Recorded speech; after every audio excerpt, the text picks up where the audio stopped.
In this video, you will learn step by step how you can switch to a professional account on Instagram. So to do this, what we need to do is head over to our Instagram app, and then from here you want to head over to your profile. Now you want to click on the three lines in the top right hand corner, and then from here you want to scroll down now until you see the option for professionals.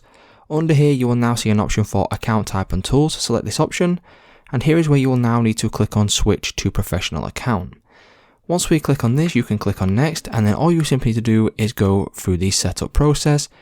Choose the category that you want, so for example education, click switch to personal account, and then as you can see you can choose business or creator, choose business, and then click on next. Once you do this, you can click on don't use my contact information or enter this in, and then as you can see you can also log into your Facebook, and then once you have done all this, this will now be switched to a professional account. So it's just that simple, guys. That's how you can switch to a professional account on Instagram.